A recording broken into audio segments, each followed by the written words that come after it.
At the time of the revocation of the licenses of the 53 fund management companies in November last year, big names such as Beige Capital, Black Shield Capital Management, formerly Gold Coast Fund Management, First Bank Financial Services Limited, and Ideal Capital stood out. 7 months down the line, some of the 53 companies will be getting their license revocation reversed. This was disclosed by the Chief Executive Officer of the Securities and Exchange Commission, Reverend Daniel Ogbamitete, on Tuesday 9th June 2020 on the City Breakfast Show. He said 8 of the firms, including but not limited to Monarch Capital, Intermarket, formerly known as CDH, Black Shield, formerly known as Gold Coast, Cripper Capital, Corn Capital, and the Frontline Capital appealed to its administrative hearing committee, and some of them have been successful, hence the decision to restore their licenses.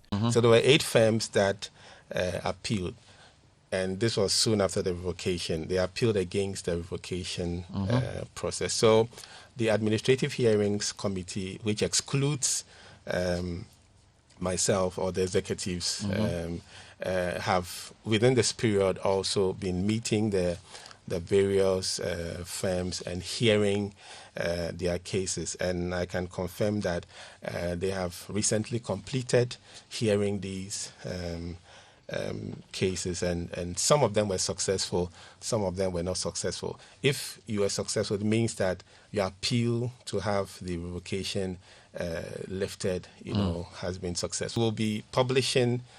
Because we had to do the revocation, we published it. We'll also be publishing in the coming days the list of those who have been successful and those who were not successful. It will be clear. So, Reverend Ogbamitete also added that customers of 4 institutions, namely Apex Capital, Omega Capital, Ideal Capital, and First Bank Financial Services, who are appealing the revocation of their licenses in court, will be paid after the legal process is done.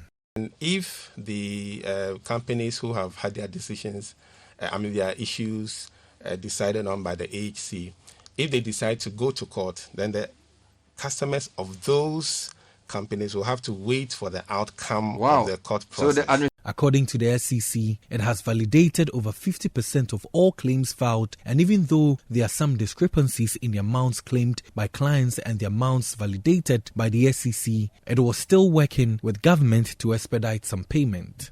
We have been engaging, and that's one of the things that we've also been doing over the period, engaging with government on the level of support that they would provide.